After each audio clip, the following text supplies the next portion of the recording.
Monica, Luis.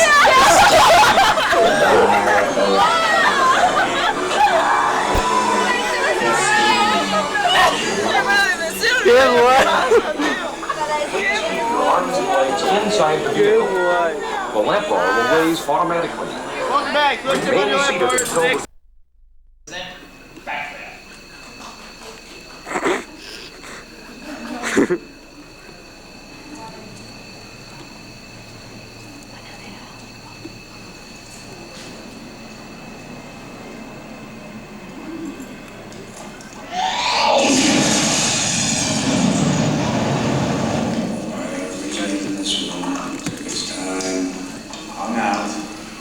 Then the air ran out. Still all that trapped heat lying all waiting for some sudden one thing over there. Check that door for heat, Tim.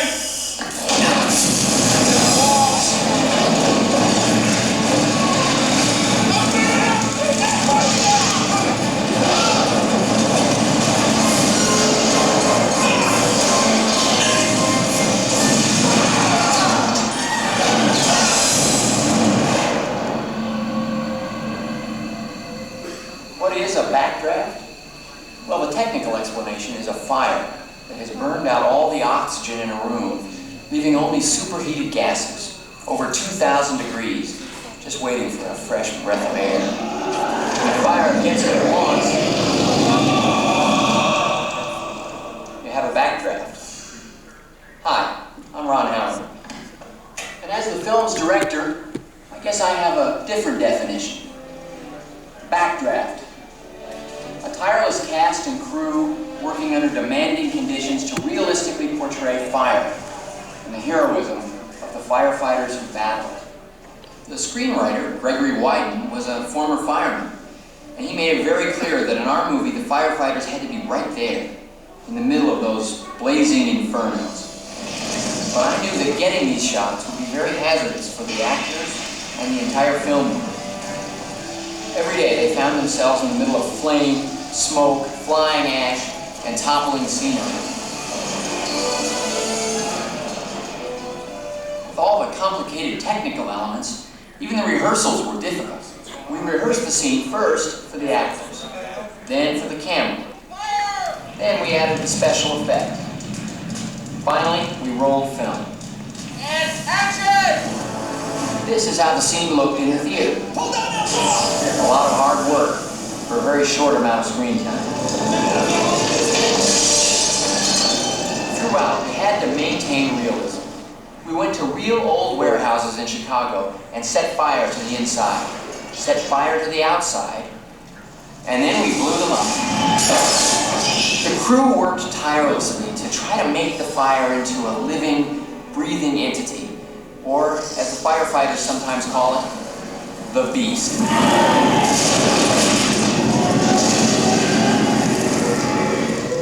On the next stage, you'll see how a few of those spectacular effects were created. And you'll also get a sense of the professionalism and courage that our actors showed. Oh, by the way, please don't try what you're about to see at home. On our set, we had the constant supervision of Chicago's finest firefighters. And from them, I pass on this tip. If you hear a fire engine, get out of the way. They're not going to the movies. Ladies and gentlemen, make sure you have all your personal belongings with you, and I'll see you next week.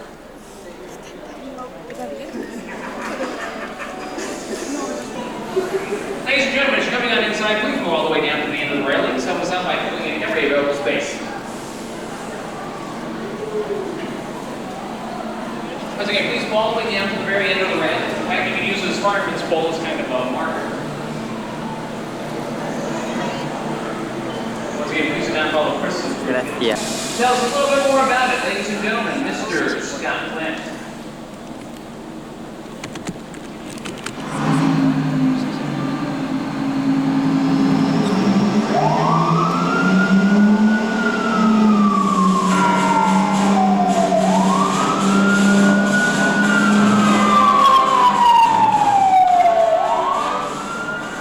This engine reminds me of the weeks we spent shooting Backdraft, and of the new respect we gained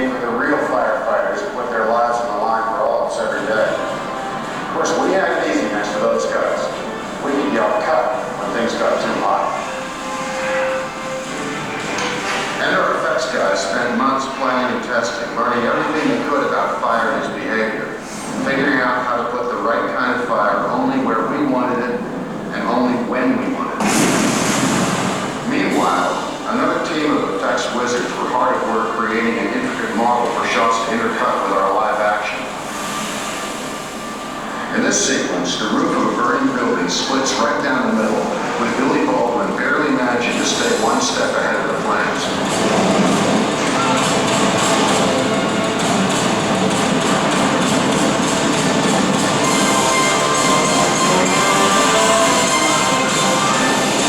But we only used models in a couple of sequences. The rest of the time, everything was very real and very hot. Now this scene, the finale of the film, had it all. During the chemical warehouse fire, a giant catwalk gives way, and Kurt Russell's character is just barely able to catch me. And I'm here to tell you this was real. Flames above, flames below, and Kurt and I hanging right in the middle of a firestorm. Let me go, Bo! You go! Where you go? The crew put me in a harness and pulled the cable through my coat, through Kurt's coat, then attached it to the catwalk. Now for the fun part. They painted this flammable liquid on me and set it on fire. That is me burning up there. Of course I was wearing a flame retardant suit plus 3 pairs of Nomex long underwear. But during the third take, it got too hot and I had to yell cut.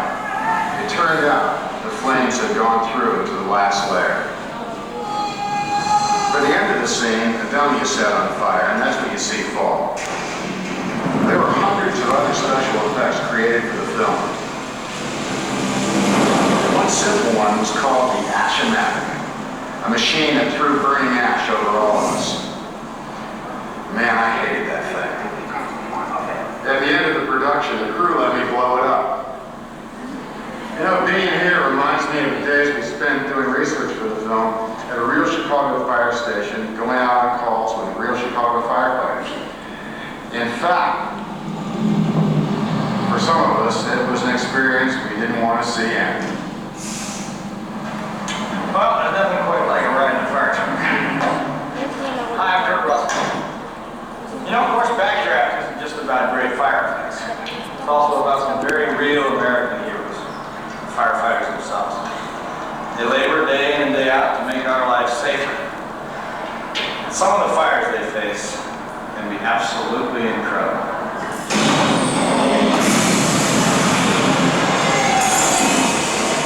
That's why we wanted the ones in Backdraft to be just as breathtaking. They gave the flames their own personality. In fact, there was one that seemed to have a mind of its own. It could even be considered beautiful. But though it may seem harmless, don't let it seduce you. For without learning, it might suddenly turn out.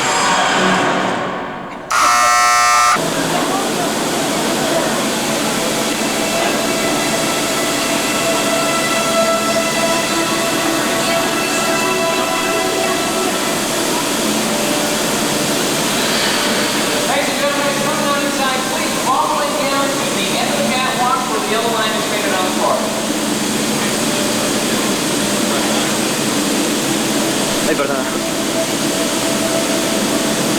Hagamos unas fotillos.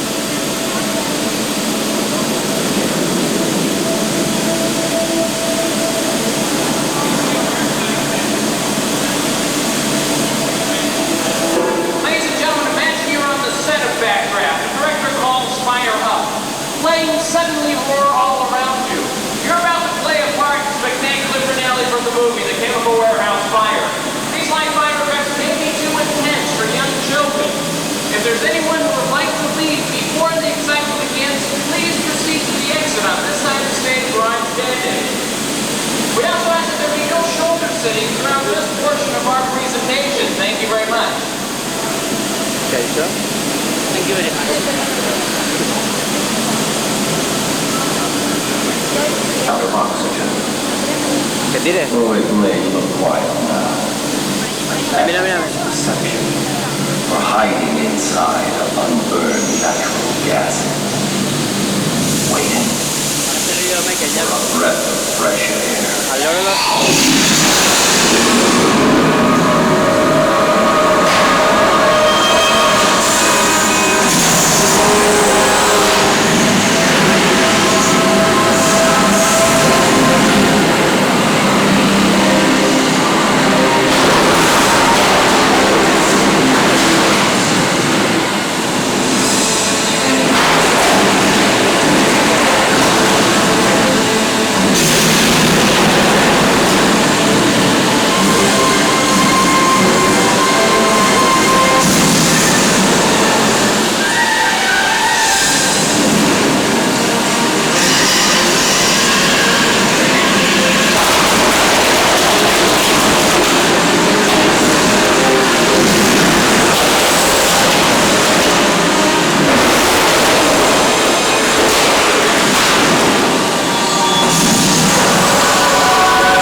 ese bote tiene que subir.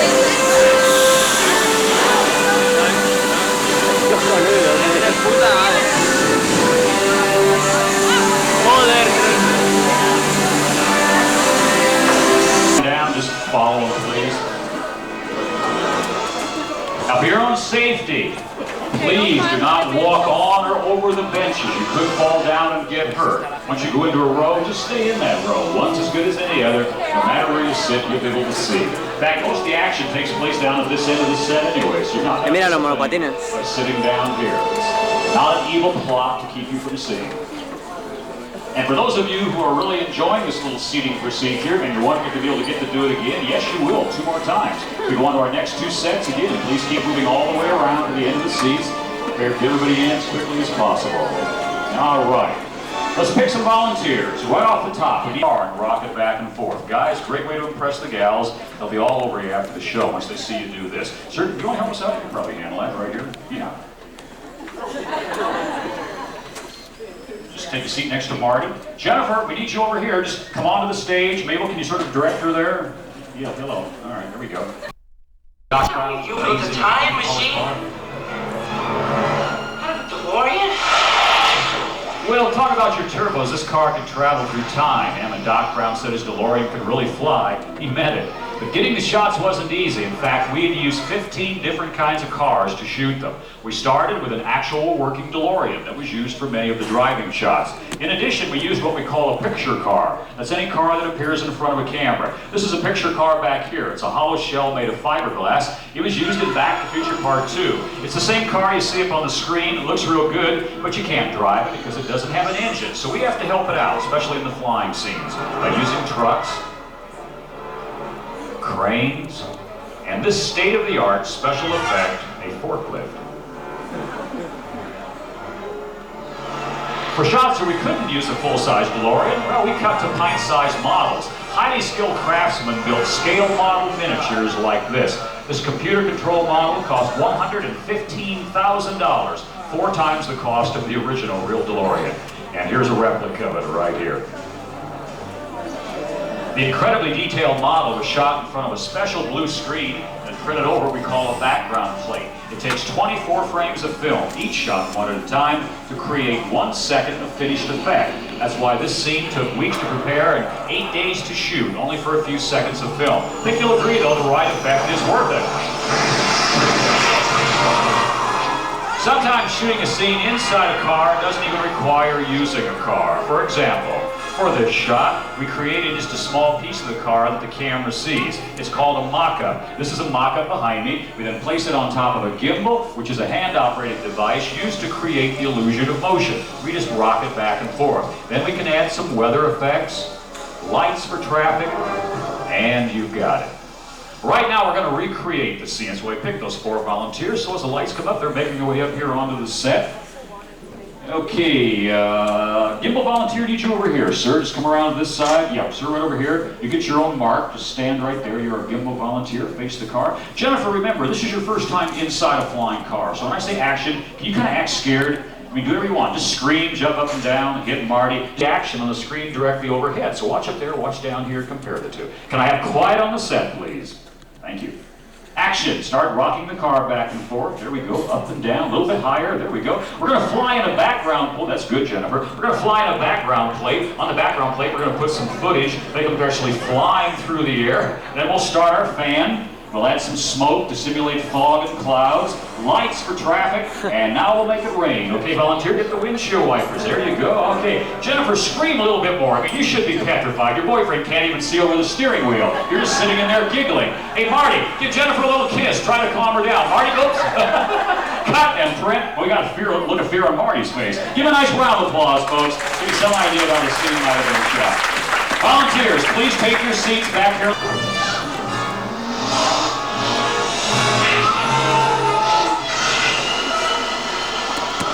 Now let's see what really kept these actors up in the air.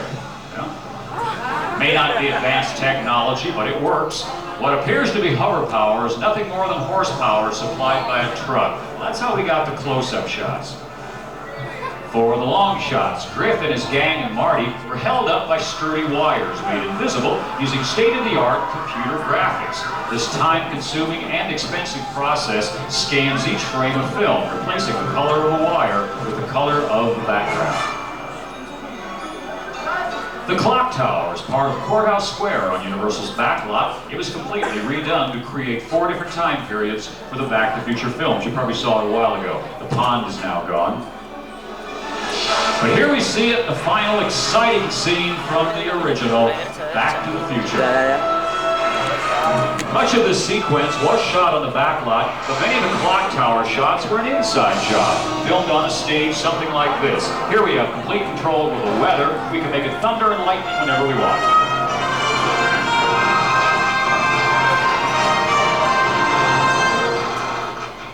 And this is an exact, not yet, Linus. Oh, wait till I say action. Okay. This is an exact replica of the clock tower we built for the final scene. Up in the clock tower, we sort of have an exact replica of Dr. Evan Brown, today being played by our next volunteer, Linus. How you doing up there? It's raring to go. You're only 10 feet above the soundstage floor, but when you see through the eyes of the camera, it'll look like you're in a ledge high above Courthouse Square. Linus, you're now playing the part of Dr. Emmett Brown. You have one job. You have to get that cord plugged into the socket so you can harness some electricity through the lightning and send Marty McFly back to the future. Ready? Action! By the way, Doc, pretend this is a storm scene. Cue the wind. Yeah, try to plug it in. Don't get your wig caught in the socket. Those wigs cost us a lot of money. Hey, Doc, I hope you like some rain, because here it comes. Rain. And with this rain, well, lightning can't be too far behind. Hey, Doc, don't worry about the storm. It'll pass. Just get the cord plugged into the socket. It's almost 5 after 10. We got to send Marty back to 1985. Come on, Doc, we're running out of time.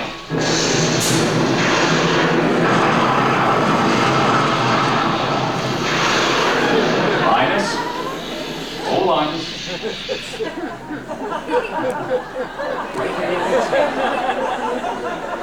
Oops. Well, we lose more volunteers. Folks, give Linus a nice hand. He's backstage. He's fine. We'll see him a little bit later on. Now you know some of our secrets of special effects, but here at Universal, we try not to forget the most important ingredient to any special effect would be your imagination. You may have noticed we give you different colored seats every show, kind of something to look forward to here.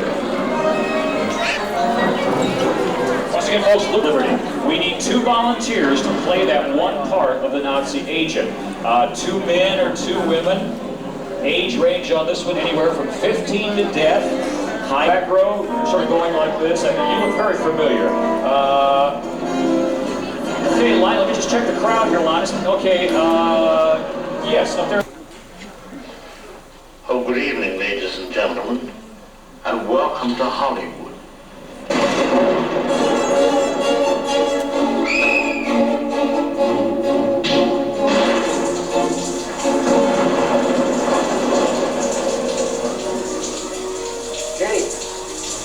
Sorry I didn't hear you in all this rain.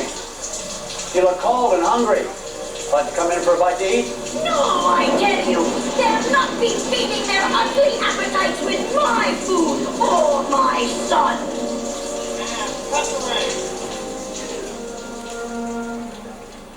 Alfred Hitchcock's Psycho. The story of a young man and his mother. One of them being not quite, well, you know. Hi, I'm Anthony Burton. As you may recall, I played the role of Norman Bates in what became the most famous of all of Hitchcock's films. Hitch was a master storyteller. He loved to make movies that would keep audiences in his total control. He would lead them down a path of expectations, only to suddenly send them off in an entirely new direction. This was known as the plot twist, and Psycho was its premier example. Now combine this with the photography, the editing, the soundtrack, and all the other technical elements. The final result was just as Hitchcock planned, to hear the audience scream.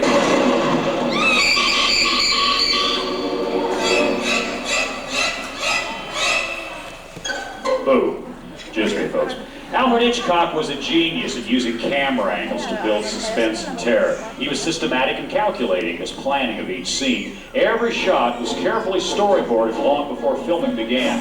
And by carefully plotting a sequence of images, Hitchcock only implied the violence of a scene. He let our imaginations do the rest. Well, for example, the infamous shower scene from Psycho is one of the most frightening sequences in motion picture history. But the knife never actually touched Janet Leigh's skin. Well, Hitchcock...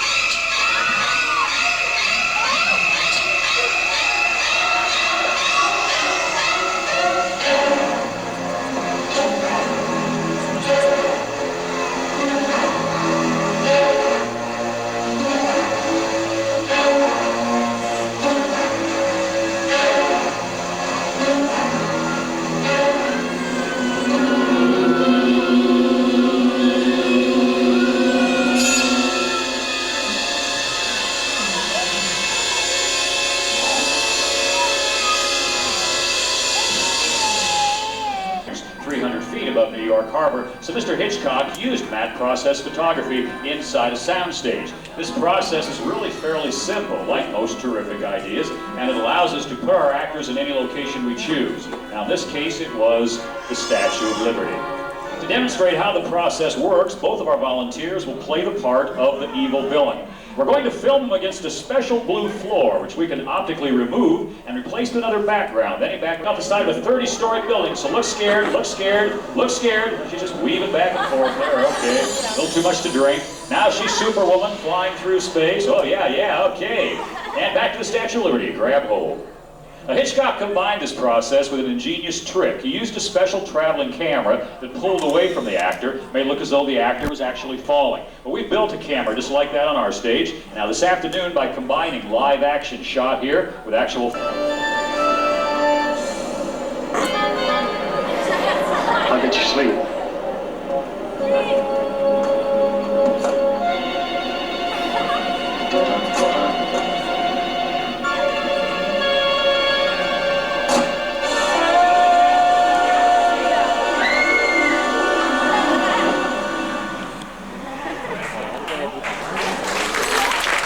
Drop out cut.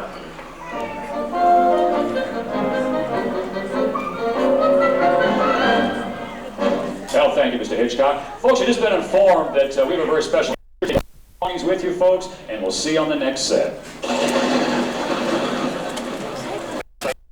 and stand right next to her. Okay, now I just need somebody small, somebody about this size. Somebody small. Let's see, right, just recording tape. Yeah, real interesting, I know. Anyhow, I'm in a bit of a hurry. I just got a call from the network, and I got to lay some new sound effects over this film clip from Harry and the Hendersons people. Well, you know what? Let me just show you why. Charlie, let's run the clock sequence for these nice people, please. Okay, now listen to this. You hear that? The director calling the action. Who wants to hear that? Then there's lightning but no thunder and a clock with no chimes. Well, folks, what can I tell you? It's boring. I'm falling asleep. But that's why we have these nice people here. All these talented people. They're going to help us bring to life, so to speak, that same film clip. Hi, starting with you. Hi, what's your name? Pete.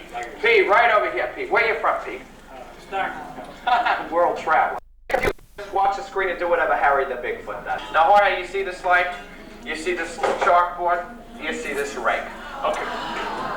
Well, we got a problem. It's real easy, Jorge. That light turns on.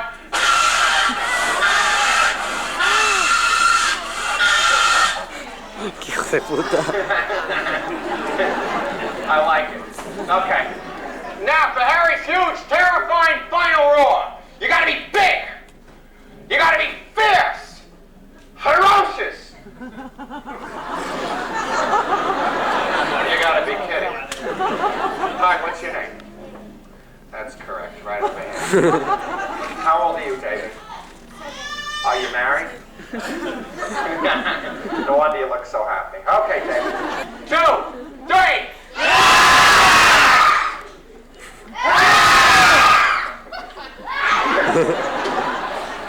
Okay, Charlie, we're ready to roll. There's a problem. What? I pushed the button that erases the dialogue. Push the button that erases the dialogue.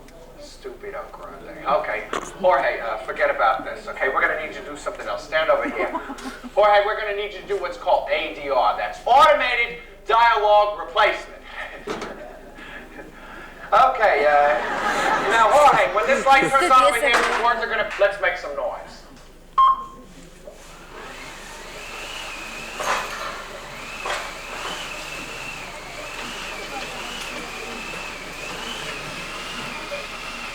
Be cool. There's nobody home.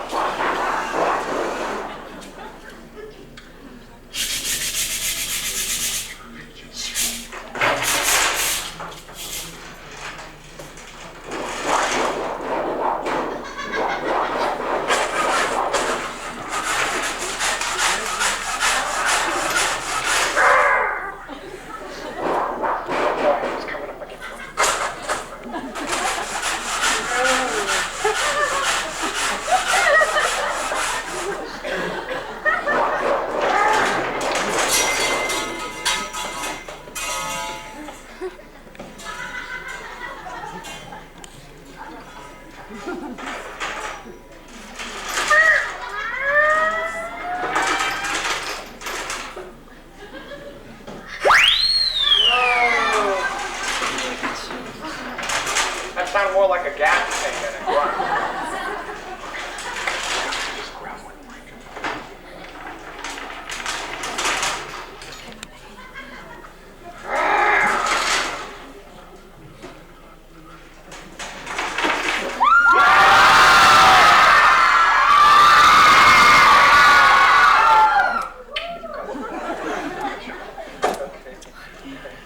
No more sounds, okay? Stay right here, kids. No. You were great, Jorge. We'll talk. Just want your light.